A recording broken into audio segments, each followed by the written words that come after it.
Hello, everybody. Good afternoon, or depending on where you are in the world, good morning, good evening, and good night. Thanks for joining us. This is the Unmatched Adventures Teenage Mutant Ninja Turtles live Q&A. We are obviously, our campaign is live on Kickstarter right now.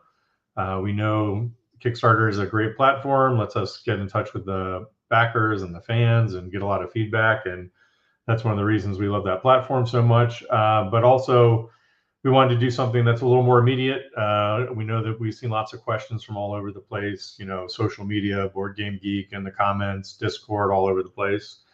And then we answer, those questions, of course, but, people in other places might not see them. So we thought this was a good opportunity to, talk with you live, answer your questions, see what issues there are, and go with that. So first things first, thanks for coming to the live Q&A. Thank you for backing, for those who have backed. Appreciate it. And let's get started. I have Suzanne Sheldon, our Master of Fireworks, in the background there. She is running the show with all the technical stuff. She'll be monitoring the questions. If you have any questions, feel free to post those in chat. I know we've collected some questions in various places, and we'll be getting to those as well. We've also got some fun reviews for you. So let's jump to it. Suzanne is going to post the first question here from Golden Garuda. What part of this set are you most excited about? That's a great question. So one of the things I think is really fun when we did Tales to Amaze Unmatched Adventures, it was really sort of a proof of concept, right? Would this thing even work? We really were excited with the way that came out. I want to do a shout out right now to the guys over at Dirtle Games for coming up with the concept, pitching it to us. They've been great to work with. And we thought it was so great that we immediately went about to find an IP that would be a good fit for adventures. And really one of the top of our list was Teenage Mutant Ninja Turtles, sort of the quintessential team family, with some great villains, some great other characters in the setting, very different from some of the other stuff, obviously a little different from the Marvel stuff that we've done. And so we were really excited about that. And the Dirtle guys went to work on sort of coming up with some fun stuff. And what I'm most excited about this set is how different the villains are from the original Tales to Amaze. That's sort of what sets Unmatched Adventures apart and makes it feel like a whole different type of board game than your regular Unmatched. It's really kind of amazing when you think about it, that Unmatched is such a robust system that you have this great fighting game, and then you can also have this amazing sort of more typical cooperative board game experience using the same core system. And it's really cool to see Shredder and Krang, how we've worked, how they've set up those scenarios for those two villains to be a little bit different. And so that's, I think, what I'm most excited about is the new villains and how those new scenarios are set up. Matt Lewis asks, can you walk through how you test and balance the character decks? How is Michelangelo's limited hand a perk? Yeah, this is a great question. Obviously, Unmatched is challenging from a playtesting perspective. And so we do a lot of our sort of general profile for how a deck gets from concept to final is pretty detailed and thorough. Obviously, someone drafts the deck, and then we start with internal playtest, just the design group or the restoration team at large. Does this concept even work? Is it fun? Something that might seem fun on paper might not work on the table. And then we start with our external playtesting. We have an amazing group of playtesters. I will tell you, if you want to get into playtesting, there's a sign-up page on our contact page on our website. We have hundreds of playtesters, and we do a cycle every few weeks or so, different games, not just Unmatched. And we'll do several rounds of playtesting, some more than others. It depends. For Unmatched Adventure set like this one, we had to do a lot of playtesting because we know that those hero decks have to work both in the regular standard Unmatched game and then also in Unmatched Adventures in the cooperative mode. And so we do playtesting for that also. But then we do external playtesting. We'll do several rounds. We do rounds for what we call inbox testing to make sure that if this is the only set of Unmatched someone gets, that those matchups in the box are going to be fun and interesting and not lopsided. This is something, if you have Battle Legends Volume 1, very beginning, you'll notice that there are some imbalances. Obviously Arthur's a little on the weaker side, Medusa's a little on the stronger side. So this is something we've gotten better at as we've, as the product line has progressed, so we've gotten better at designing the games. We'll also do what we call wide play testing with each of the sets, where we basically say, hey, play these new heroes against any published other heroes. That will help us make sure that they're working in general, that there's nothing they're having they really just can't compete with, or something that's really just, we need to work in something into the design to account for, something like that. And then we also have something we've recently added, I think in the past year, is we have what's called a competitive focus group. And this is a group of sort of high-level, dedicated, unmatched players. A lot of them were in the recent Summer of Legends tournament. For those who watched that, some of the best unmatched players in the world. We have a little private group of them, and we basically say, hey, these are the heroes as we have them. Try and break them, see if there's degenerate play patterns. They're more focusing on the competitive side. We always have to keep a strong eye on the casual side. Most of the people who play this game are not competitive unmatched players, but it is good to get that feedback, identify some play patterns that might be something we want to account for. But the process is always changing and getting refined.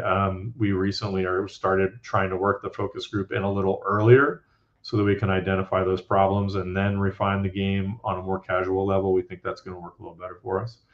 So again, just hundreds, if not 1,000 or more play tests for each deck each set by the time they get to your hands. So lots of play testing. Noah Duncan asks, the way Leo is characterized, I didn't answer that question about Michelangelo, but I think we'll get back to him. So why don't we do that? I'm sure we'll have another question about Mikey's deck, because it is very unusual, but let's go ahead. The way Leo is characterized, he often isn't as unique as the other three turtles. Could you tell us something about his deck that makes him pop? Yeah, sure. I agree. Leo is sort of like the steady one, right? So he's not as flashy as some of the other ones. He's the steady hand.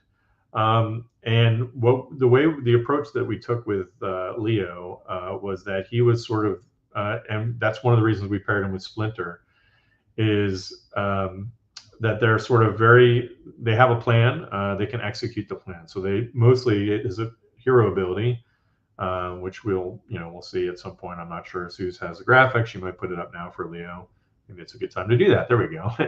At the start of your turn, you can move any fighter up to one space. So this is obviously a little different. We've had some movement effects before with Robin Hood or Bruce.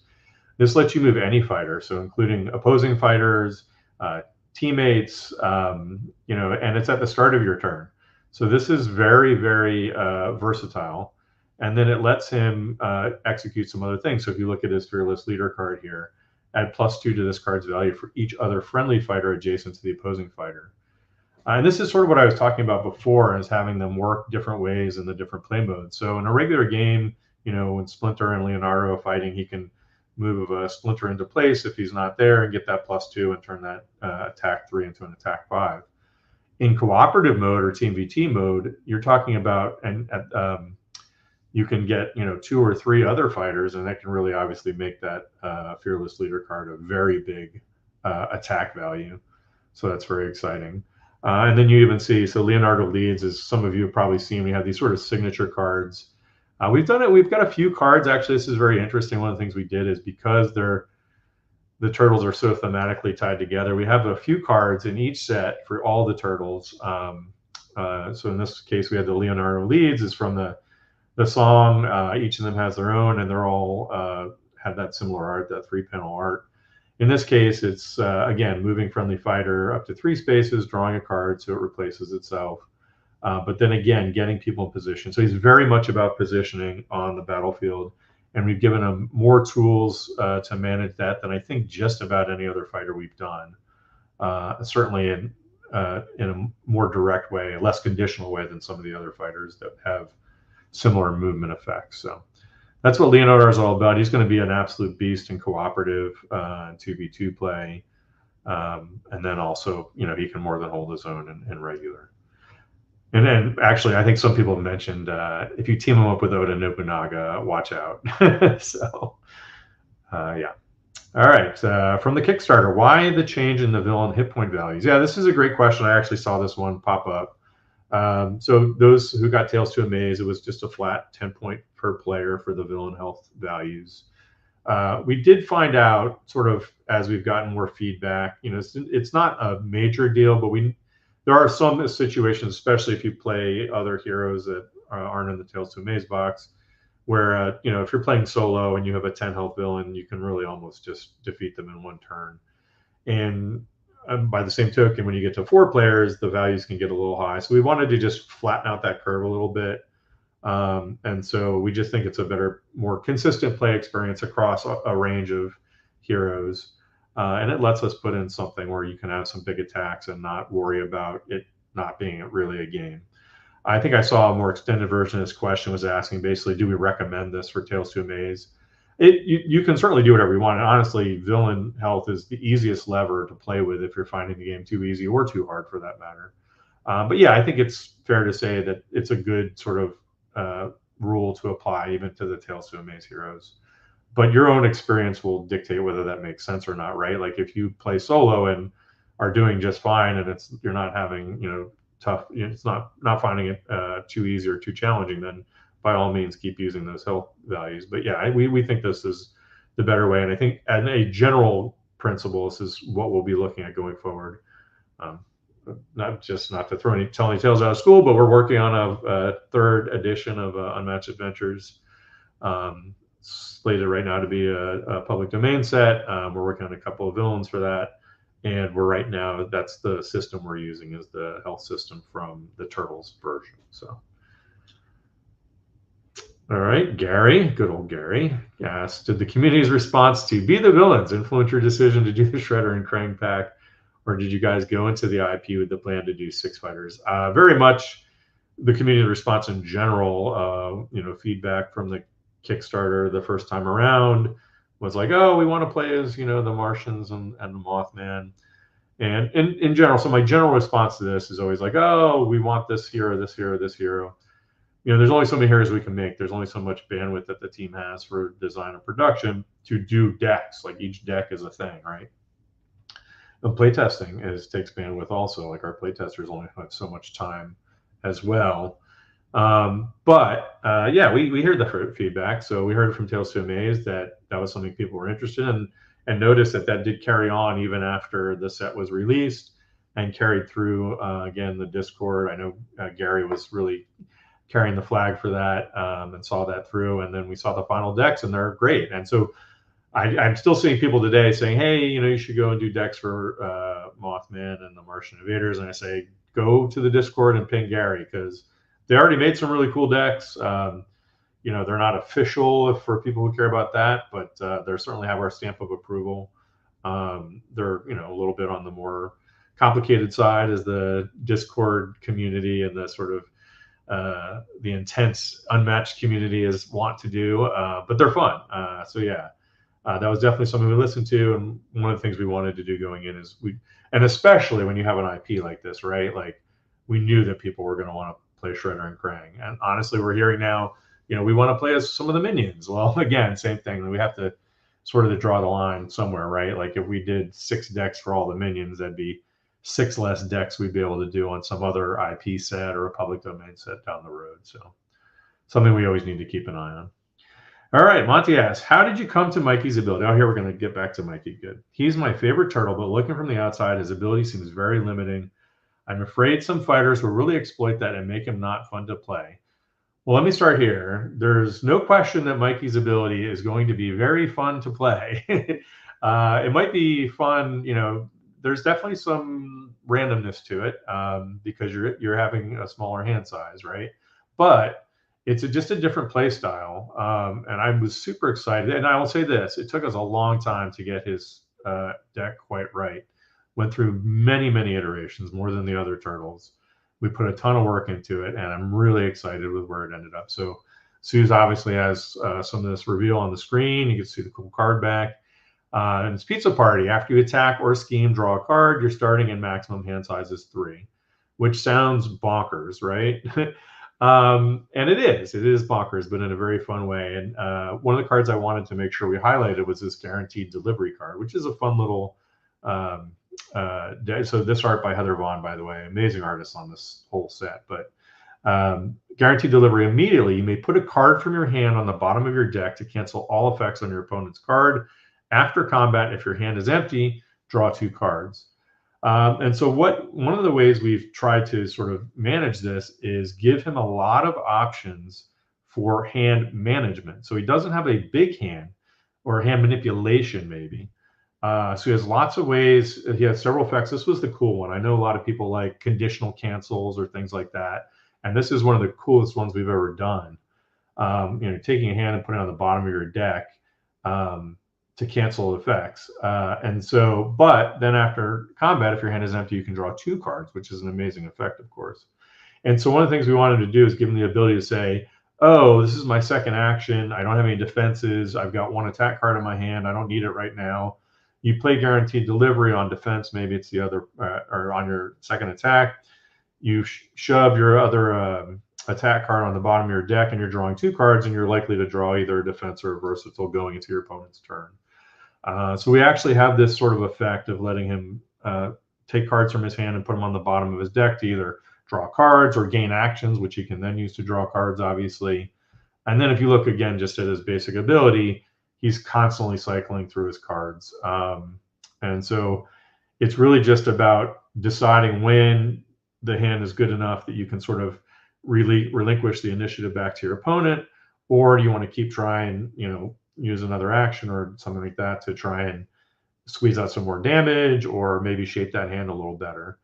And again, you can see on the Boisterous Beatdown, it's a simple 2 attack. That doesn't seem like much. Everybody who knows Michelangelo Consumer's card back does have Nunchaku, which, yes, is now a common card, safe to reveal, from Bruce Lee's deck, which will give him +1 to all his attacks and gain him an action. So he does have a little flavor of that Bruce Lee. I'd be disappointed, by the way, if somebody didn't mention my awesome Bruce Lee sneaker over here, by the way.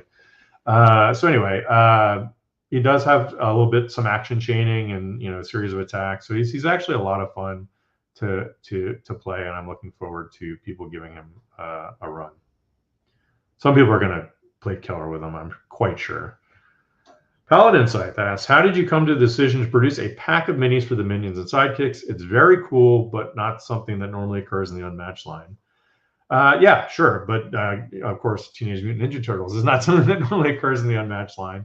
Really, what it came down to is like we had this license, TMNT, and we said, we're only going to get this for 2-3 years. I forget what the term is now at this point, but we have limited time. And we want to sort of just get the Turtles fans and the Unmatched fans everything they could ever want while we have the chance. We do know when we did the Tales to Amaze set, right, that people wanted minis for the minions. And so, again, it's the same thing. We know there's plenty of places on Etsy, for example, where you can get people like to have minis for their minions.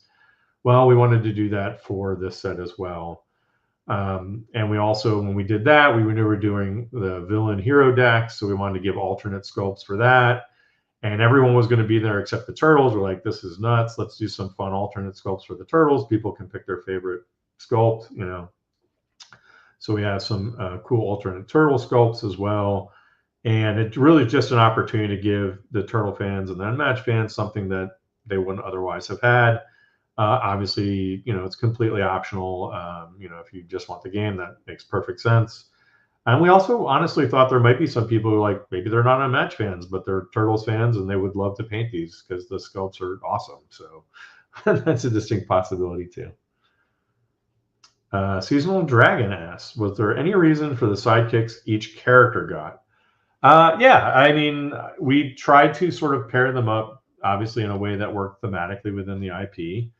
But then also works sort of with the way their play style is.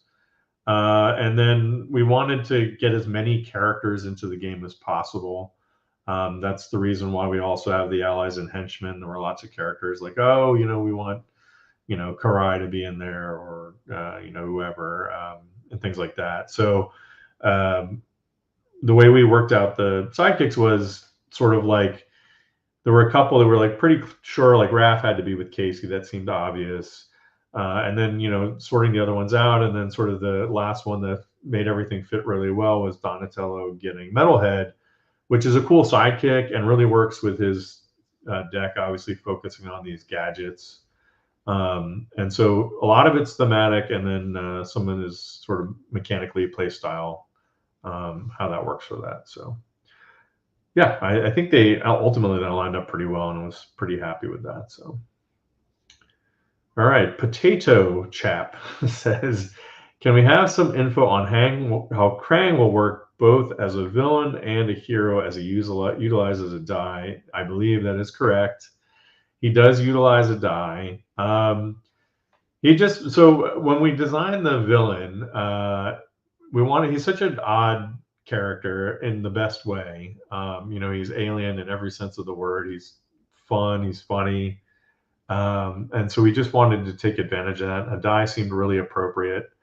We had actually designed a character way, way back in the day that used a die. I feel like I can finally reveal this, like the license is done and all this stuff. At one point, it never got anywhere. So it's not like when we had the Marvel license, we were looking at doing a Spider-Man box. Remember Spider-Man? And then we had Doctor Strange, She-Hulk, and we combined those into one set and pulled those three. One of the characters that didn't make after we merged was Black Cat, who used a die. All right, everybody go, oh my gosh, now Justin just dropped a spoiler. Anyway, but it was pretty cool. And so we sort of always wanted to go back to using a die. And Krang seemed like a perfect fit, right? So as a villain, he has his die is used for his traps. So this is sort of something new. We haven't done this.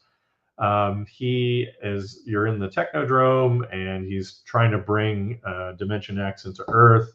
There's a barrier marker that keeps expanding, whether you're in Dimension X or in our world. Effects are much worse in Dimension X than our world, but it keeps getting bigger, and it really makes for some interesting positioning, whether you want to go in and attack, but make sure you get out, that kind of thing. But then basically has got this extra initiative card in the initiative deck for his traps. And they're all really straightforward. They do different things, damage, discards, not good stuff, obviously. And you're going to roll a die. And then he has his doomsday machines that will affect certain things on the threat track. So when we went to design when you go into the adventures mode, the machines you turn off is one of the things you can do, sort of like getting doom counters off bridges or things like that. So that's something else on the board for the heroes to keep under control as they're trying to defeat Krang. And so we had those components, and I took the lead on the Krang initial Krang hero deck because it seemed so bonkers, and I was having fun with it. And I said, all right, I've got these machines, I've got this die, let's just do it. So Krang is a little bonkers, and so Suze's put this up now. So you can see we use the Doomsday machines a little differently. You get his Doomsday machines sort of as a standard little token off to the side when you're playing the hero.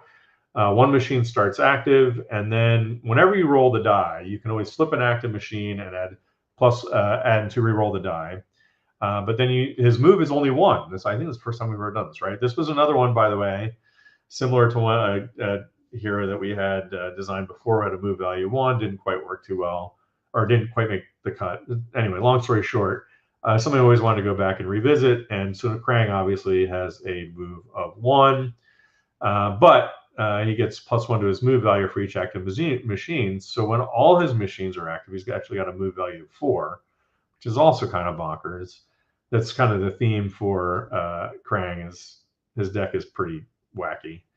And then here's an example of the card. So again, this is some amazing Quanchai Moria art.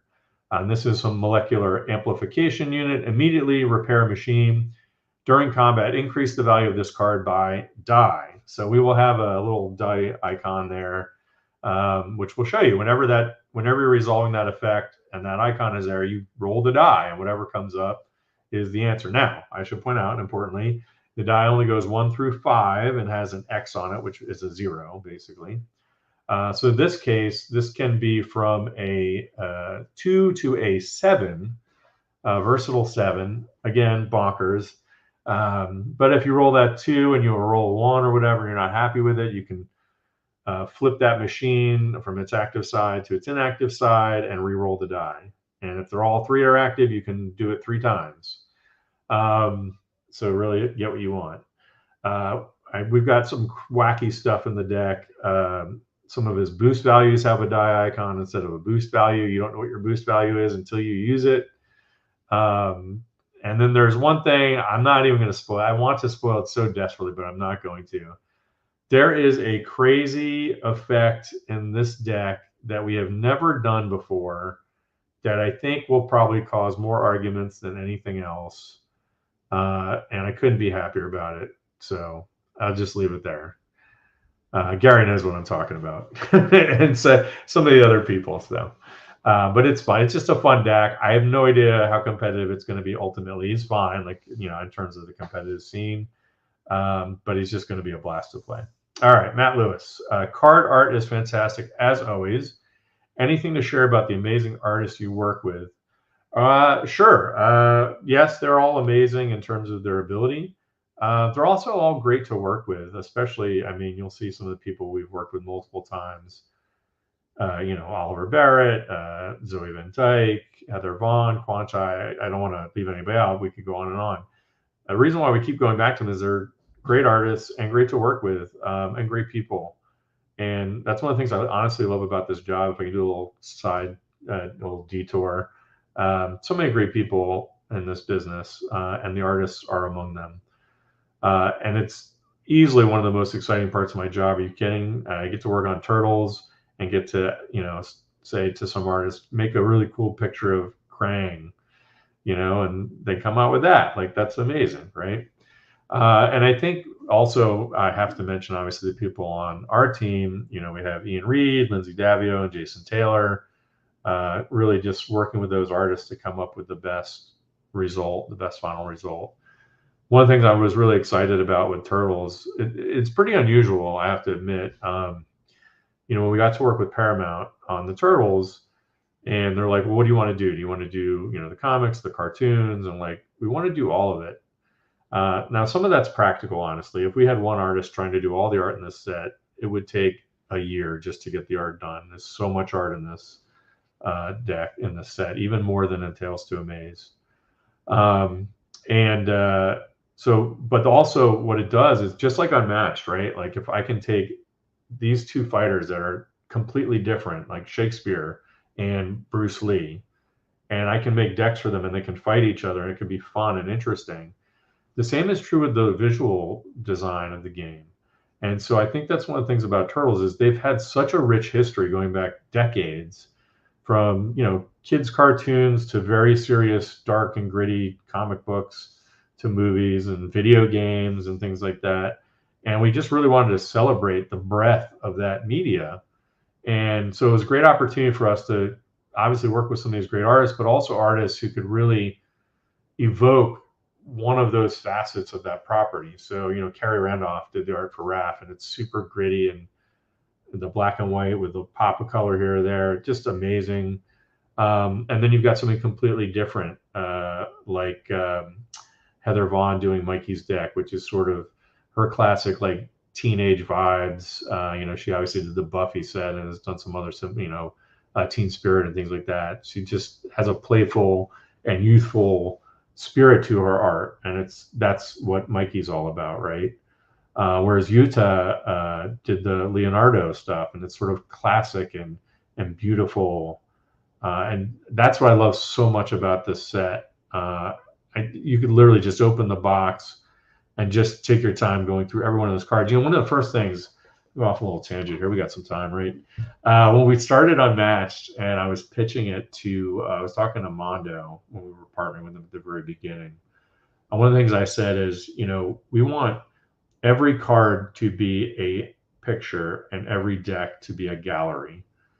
And I meant that in the literal sense, like, it's art, it's not just an illustration that's done for a board game. But just the overall cohesive look of everything, the way that all comes together in a deck, and then the way all the decks come together in a set. And then you sit down at a table and I take my hero and you take your hero, and we see those two sort of very different portraits or representations of those characters. and then we play this cool game with them, and the way they interact is always different and unique. It's a little bit of lightning in a bottle with Unmatched, and that's one of the reasons why is because of that. Not just the play and the mechanics and how that works by mixing and matching, but also the art. So I'll say that. Yeah, I hope I answered it. I don't remember the questions. I went off for a little bit of a tangent on that one. So. All right, Mafia Yang says, can you switch partners? For example, Donnie with April. The short answer is no. Yeah, I mean, every deck is self-contained. Obviously, Buffy can do that. But in general, the answer is no. They have signature cards and different card backs, and some of the cards only work with certain sidekicks. And honestly, I don't think it would work very well, obviously, because the sidekicks are designed to support the main fighter's sort of mechanics and the play style. And so, for example, Donnie has Metalhead, and he's doing things to help Donnie get his gadgets online. Whereas April is with Mikey and making sure he has that defense card in hand since he's only got 3, or making sure, that, the people are, not in a position to attack him while he's, flat-footed, as it were. So short answer is no. Aaron Luppy, I hope I got that right. The little deck description for Wrath says he hits hard. Just how hard can he hit? Oh, what a segue. Suze was waiting for a segue question like that. Bring it up, Suze. So we have a little sheet here for Rafi, and you will immediately take a look at his Unbridled Rage. So he's got a red 3. During combat, discard any number of defense or versatile cards, add +2 to this card's value for each card discarded this way. Theoretically, you have, let's say you had a hand of 7 cards and you maneuvered up to 8, and you played this card, and you're sitting with 7 cards in your hand, and they all happen to be defense or versatile cards.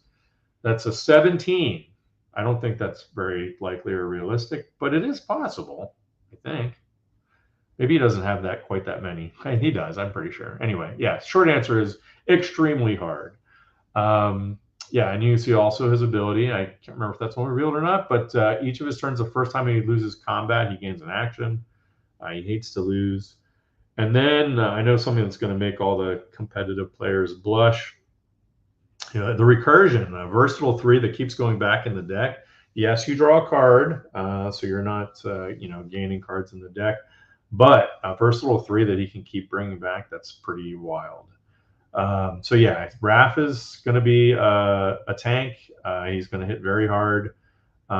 He's also got 17 health. No surprise, he does not have a lot of defenses. And so importantly for Unbridled Rage, I was joking about how big it can get, but you do need to be careful, right? It's sort of it's a good example of how in Unmatched we can, using just these simple mechanics, have a character play what I feel like is a really good representation of that character.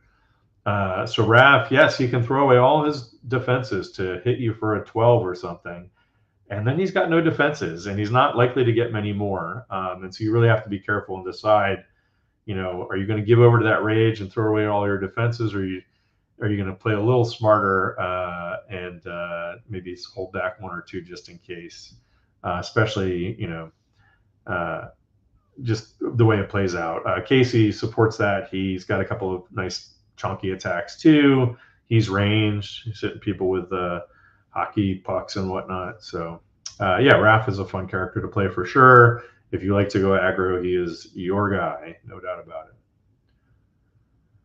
All right, Noah Duncan asks, what is the plan for UMA sets? Is the plan for UMA sets to always be Kickstarted going forward, or will some be regular releases?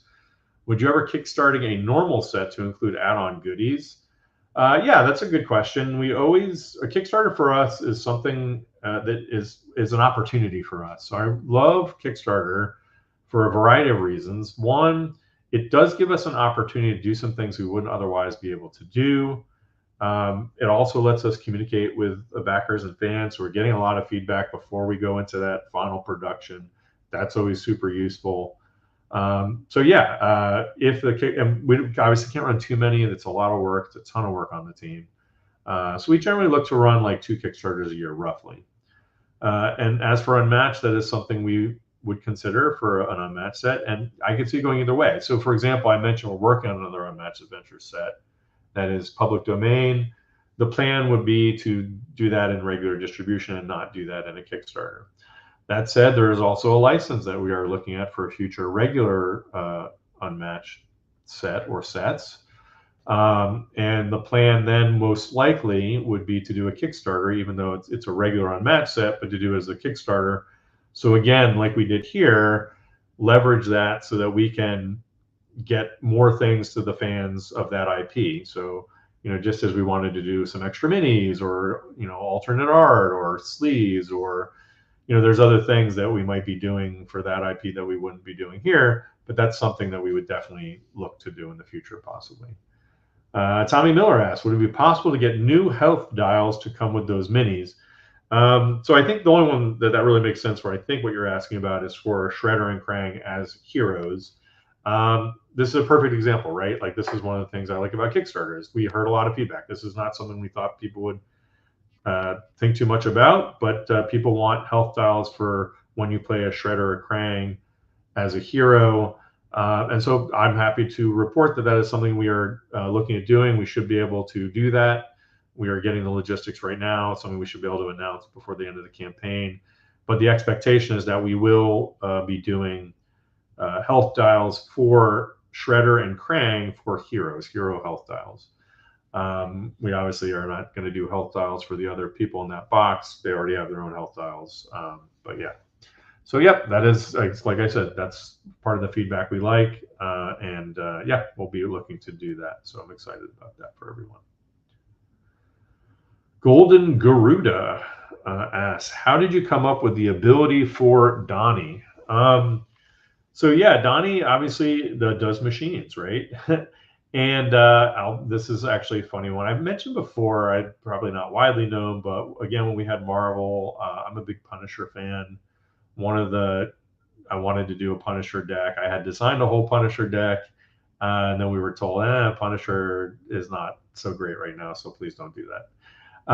So we did, and he basically had sort of equipment, gear that he would put out, and it'd be like an ongoing effect for him when he had that particular gear. And it was pretty cool. I always thought it was neat, something to revisit, and this obviously seemed like a good opportunity for that. I went through a couple of different iterations, and I'm sure Suze is going to put up the Donnie page any second here. There it is. So we can see, like I said, so Donatello, he's inventive. So his first thing is when he maneuvers, he can draw 2 cards instead of 1, and then put a card from his hand on the bottom of his deck. So again, it's just cycling through more cards. Part of it is because those 3 cards at the bottom are unique to the deck. There's only one of those in the deck for each of them. So it's important for him to be able to cycle through his deck a little faster so that he can find those cards, not necessarily all of them, but we don't want him to be the last 3 cards in his deck. That would make for a very bad play experience. When you get down to singletons, and where they're a key part of the deck, you have to figure out a way to do that. And so this is what we've done here. So you'll see each of those has an effect that lets you remove cards from his discard pile from the game. That's going to prevent him from doing some other tricks that he has with recursion. And then basically so the other thing it does, if you notice, that increases sort of the effect on that card. So for example, Electro Grenade, right? You can remove up to 4 attack or versatile cards, and he's adding that to this card's value. So this can become a 6 attack if it removes 4 cards. But then at the bottom, that little effect on the bottom gets tucked under his hero card, and that's an ongoing effect for the rest of the game. So if you draw Electro Grenade really early, it might not itself be very powerful, just a 2 attack if you don't have other versatile cards, attack or versatile cards in your discard pile to remove. But now you're adding +1 to your attacks for the rest of the game. That's incredibly powerful, obviously. Similarly, the self-defense grid, same sort of thing, but you're adding +1 to your defenses. And then obviously Smoke Bomb, which is kind of a nutty effect. You remove up to 4 scheme cards in your discard pile from the game and gain that many actions. So if he's doing it later in the game, he could get up to 4 more actions. We've never done an effect that's given out 4 actions before. That's pretty cool. But what it does is it's sort of self-balancing, right? If you get it early, you're getting the ongoing effect for a longer period of time in the game. If you're getting it later in the game, the effect that you're playing it for is going to be bigger. I think it's one of the super clever things. I can't remember who came up with it. wasn't me. um, but a super clever effect. And so again, Donatello, it's kind of amazing. As long as we've been doing a match, they still come up with these really clever ways to do things, and we've got more in the pipeline. So very excited for Donatello. He's also fun, and they're all fun in their own way. So Felipe Arbazua asks, how do you decide what IPs fit better for UMA or UM? Yeah, that's a good question. So there's two factors, right? Obviously, Unmatched Adventures is cooperative. And so we need to make sure that whatever those heroes are like, that they're going to work well cooperatively. And certainly like IPs that are about a bunch of people working together to fight against an adversary sort of fit naturally, like the Turtles. Marvel would have been great for that if we had, had that at that time. My dream IP, like Lord of the Rings, obviously that would be really cool, right? That sort of thing. But then obviously the other thing is you want to make sure that they have enough characters on the adversary side that you can, at least as we've structured it right now, 2 villains, a number of minions, things like that. And so some of the smaller IPs, theoretically it might be possible to do them, but they just wouldn't have a very rich sort of villain lineup, adversary lineup to make it a very sort of rich experience for UMA. In that case, we'd look to just do sort of regular unmatched set, and maybe make 1 or 2 of those adversaries just be characters you can play as. Witcher's coming out. You can pre-order it now on our website. Get the bundle and get a free Geralt in the Bathtub mini. And that was another one. I could see that being an Unmatched Adventures for sure. But also, I think it probably works a little better as a regular Unmatched set because there are certainly people he fights against, that are sort of adversaries or antagonists in the game. But it's more so about the other characters, and a lot of them sort of having gray areas. Sometimes they're good, sometimes they're bad. Things like that. Certainly, I could see like Aridin being a villain in Unmatched Adventures if we had gone that route. But it felt like it was. And then how much can you mix and match those minions with those particular villains? Like if you were going to do a Witcher UMA and you had Aridin as your villain, you're not going to have like 6 different minions. Is not going to make a lot of sense. Whereas when you have something like Turtles, right, where it's been going on for so long, there's so many different characters, and they've all at one time or another worked with or against or for or same time as everyone else in the series, right? So that seems to work pretty well. Gary S. Were there any tough constraints you guys ran into with the license? Were there any characters you had to let go of because they weren't within the scope of the license? Well, the last one's pretty easy. I know one of the sort of ones we've gotten asked a lot would have been cool is Usagi Yojimbo. That's not within the Paramount license. They were incredibly cool about everything else. I'm trying to think. They've been amazing to work with. The notes that we've gotten back have been very sort of really top level stuff that is kind of makes just common sense, honestly, once they pointed it out. And they've also, like I said, they've been very good about letting us explore the different styles in the IP and the different media. So I think literally the only thing I can think of is we couldn't do specifically turtle branded sleeves because someone else is making turtle branded sleeves, obviously. So we're just doing our own unmatched sleeves in sort of appropriate colors. But yeah, other than that, no, there haven't been really many constraints. Warm Dog asks, how do you feel about using amazing events with allies and henchmen? If you're a glutton for punishment, go for it. No, I think it actually works really well. And that's one of the things I was excited about this set is, at first we were thinking, we'll just make some more amazing events. But we want to do something a little different. And importantly, we wanted to get a bunch of other characters in there. So, there were all these other characters. And we figured out this allies and henchmen system, which does the same thing where it provides some difficulty, but also, in a different way by interjecting discrete events, during the initiative end of round phase or during round phase. So you're having these sort of events randomly happening during the round as opposed to amazing events, which are global effects. So they work very differently and actually can make for a very different play experience, right? if you're having these events go off with the henchmen when they pop up in the initiative track, then it can really change your plan. So the board state and the game state is a little bit more dynamic. Whereas you've got these amazing events, which are just sort of interesting to strategize against, right? Because I know this effect is going to be out for the course of the game, so I've got to plan around that. You can certainly do both. And again, it will make the game more challenging. So use those heroes that you know are pretty strong. Make sure, again, you get your henchmen to help counterbalance those a little bit.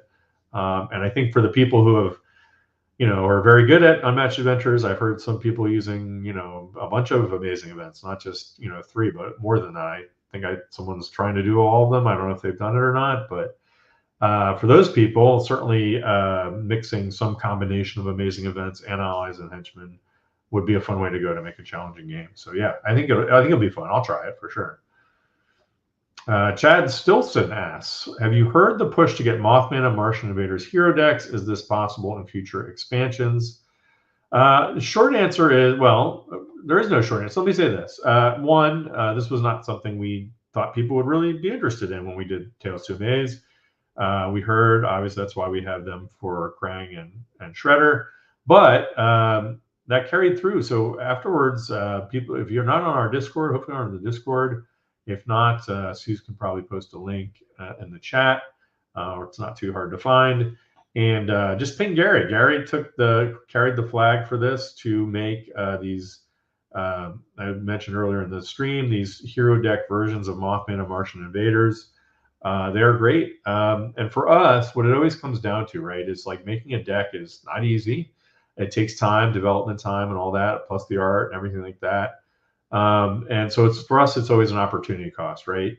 Like, do we make a Mothman hero deck, or do we make some other new IP that you all would like to see that you haven't seen before, or a public domain set? Would you rather have that or a, Scarlet Pimpernel deck from some other set? I'm just threw that name out there. That's not something we're doing. Don't hold me to that. But yeah, go check that out in the Discord, and you can get those decks. They're print and play versions you can get that are really high quality. Problem solved. All right, multi Pokemon catcher says, "What is your personal favorite character in this set and in all of Unmatched?" Oh my! All right. My personal favorite character in this set is probably the Krang hero deck, but I think it might be Donatello from like a regular person. Like that's a kooky deck, right? But I think it's probably Donatello from the regular characters. And then Bruce was my favorite for a long time. Big Sinbad fan. But I'm super excited about the Muhammad Ali deck. So it's not there yet. We're still working on it. But when that happens, he's going to be my favorite for sure, right? Has to be, of course. But yeah, I like Bruce. Bruce is a lot of fun. Yeah, that's probably my favorite. All right. Next question, Golden Garuda. What minion in this set do you think is the most interesting? Oh, well, that's interesting. I have to think about that one. I would say probably Slash. It's an interesting one. So I don't want to get too deep into these, but Slash has Fury cards, and they get added to his deck, into his actual regular deck, that basically make everything hit harder. And so he can really grow in power. The first time we've really done something like that. So we've got in Tales from the Maze, we had people add initiative cards to their deck, to the initiative deck, that let them go more often or has some annoying effects or whatever. But this was the first time that we did something where it basically makes the effects on the cards hit harder. Closest thing to that is the Martian Invader as he unlocks his tech, but he's a villain, not a minion, obviously, and they're more like different effects. So it's a really interesting one. He's one of those ones you're going to want to decide, like, hey, are we taking Slash out early? Or are we just going to try and bum rush the villain at this point? Because if you leave him around, he will get very nasty. And he's a cool character too. Also, the mini in the set, in the extra toppings pack is super cool. If you haven't checked it out, that's probably one of my favorite. All the minions are really cool minis, but the Slash one is very cool looking. So.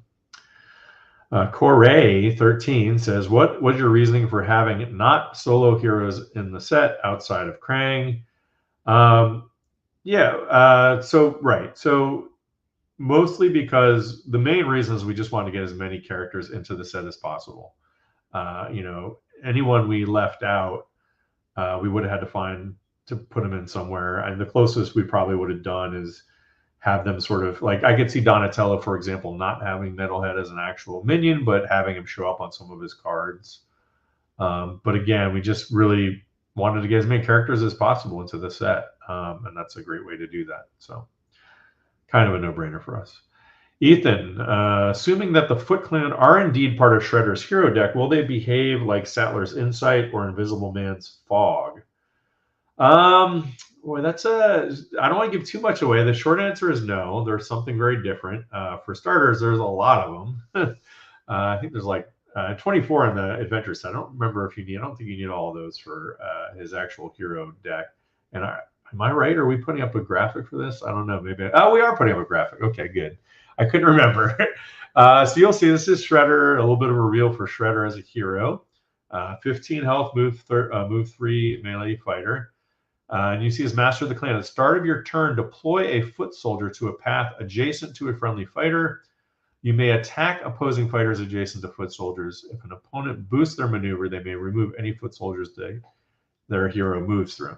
So again, sort of like the way they are you probably surmised, or if you looked at the rules or saw the GIFs, the Foot Clans go on the paths. The Foot Clan soldiers go on the paths, and then he uses it. So he can attack as if you were adjacent, which makes him effectively a ranged fighter, or even bullseye on steroids, honestly, because he could be all the way across the board, but if you're standing next to a foot soldier, he can attack you. They can be removed, but then also he's got lots of effects that are pretty scary. We didn't put one of those up. I'll leave those to your imagination. Some of them are like, if there's a ton out, then you're basically just going to lose. And then we have a card here, all according to plan. I think this is a neat card. This is some Oliver Barrett art. Now, I know some of you wanted to see some of Oliver Barrett's Shredder art. You can see that here. Defense 3 after combat, your opponent gains 1 action. That seems bad. At the end of this turn, if they didn't play a scheme card, they discard 2 cards. So this is a pretty cool effect. We haven't done anything like this before. And it's interesting. Obviously, you want if you can get it so that they that they don't have a scheme card in hand, then you're going to make them discard some cards leading into your turn. Hopefully you can catch them flat-footed, so to speak. So another cool effect, not something we've done before. I know I'm repeating myself, but a lot of neat stuff in this. So if you're just purely an Unmatched fan, there's a lot of really cool mechanics in here, card effects that we haven't done, and just some really neat stuff going on in this set for sure. Mr. Tiramisu, how would it work if I wanted to play Shredder against Shredder? Would that not be possible, or Krang versus Krang?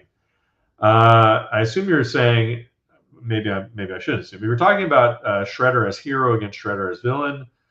Totally possible. I imagine that probably happened in the cartoon or comic somewhere in the past 40 years anyway. But yeah, no, you can do that. You'd have to, so some of this is you need the extra sort of like components, right? So Krang has both as a hero and as the villain uses his machines. Well, if you get if you've got the extra tokens, you've got 2 sets of those, no problem. Same with the Foot Clan soldiers, right? And then you got, again, separate health dials and now separate minis. So totally possible you can do that. And I'm sure it'll be interesting. Like, I don't know how that would work, but I guess the one super interesting thing you'd have to do is keep track of it. I mean, you could do it, but it would be very busy. But if you had Shredder hero against Shredder villain, and they were both putting Foot Clan soldiers like from Earth Prime and Earth Alpha or something onto the pass, that would be pretty wild. Now I want to do it. Thank you for the suggestion. Again, one of the things I love about Unmatched, some of these wild matchups. So yeah, you could totally do that. I have no idea how to play out though. So this shoe, thank you for asking, Baked Goods. This shoe Funny story. I'm going to tell you my funny story now. All right. So this is my amazing Bruce Lee sneaker, right? Look at this thing. It's wild. So here's my funny story. When we were negotiating the license for a Bruce Lee, I was like, oh, I'm a huge. I hadn't spoken to him before because Mondo had done the deal the last time, and I said, hey, I'm a huge Bruce Lee fan. I'm so excited to be able to doing this, and they're super nice over there. Person I'm dealing with is amazingly nice, and said, hey, do you want some merch? You want anything? I said, oh, sure, I'd love something. He said, okay, just fill out this form, and the form's like, what size shoe do you wear? Do you wear socks? Have you read a book or whatever? And I fill out this whole form. And I thought it was going to be like they'll send me something off, based on what they have. Apparently, I misunderstood or misread, and they sent me like one of everything. So I have like an entire Bruce Lee wardrobe now. I've got some Bruce Lee temporary tattoos. I've got all kinds of wild stuff and these amazing sneakers. So, I believe drip is what the kids say. So that is my Bruce Lee shoe story. I think we're probably winding down, but time for another question or two. Let's see what we got. No exhaustion damage. That's very specific. All right. What are you taking into account that the characters are good for competitive play, or simply that they have good mechanics inside their box? And so, if you're talking about the heroes, as heroes, even for adventures, we always want to make sure that they work in regular competitive play. And again, by competitive play, I mean standard core rules unmatched, playing 1v1 or 2v2 or free for all or whatever. I'm not talking about like high level tournament play, competitive play. That's a separate thing. We do try to sort of keep an eye on that. That's part of the reason we have the competitive focus group. But our core experience obviously is for not high level tournament play. But yes, we always play test for all the turtles or Shredder and Krang hero decks. We did extensive core rule play for that as well. And then, like I said, the competitive focus group has done their bit on this to make sure that they're working as intended. So I think we've got one more question, maybe from Chimbono M. Tales to Maze has been a before and after in Unmatched. What aspect of the game do you think makes this set attractive outside of such a well-known license? I'm not sure about I understand the first part of that question, but I certainly understand the last part there. And like I said, I think purely from a mechanical standpoint, I think the Turtle set is some of the most creative and interesting mechanical work that we've done in Unmatched. Maybe in any set. Slings and Arrows is very creative set. Tales to Amaze is that, but it's also got like a whole bunch of other stuff with it too. So, honestly, you could take that Turtles. If Turtles was the only set that you had, that would just be hours and hours and hours of really cool gameplay. If you get the hero decks, you're talking about 6 heroes, 2 villains, 6 minions, allies and henchmen to play with. Just the different combinations, interactions with those mechanics that we've come up with for these heroes and the scenarios is so interesting to me. Hopefully I got a taste of that. I don't want to reveal everything here today, but in terms of what we've done with those heroes and how they're so different than that. So, I think that's the last question. I want to thank you all for joining us on the Q&A today. Reminder, the campaign ends Tuesday, October 22nd at 2 in the morning Eastern time. So really Monday night. Make sure you're all locked in before you go to bed. We will have a pledge manager. So, if you back at the $5 level and then decide to increase your pledge, you can always do that. Thank you for joining us. Please check out our Discord. Share the Kickstarter link if you've got friends or if you're on social media. Feel free to share that with your friends or on those accounts. And thank you for backing, and thank you for coming to the Q&A today. I really appreciate it.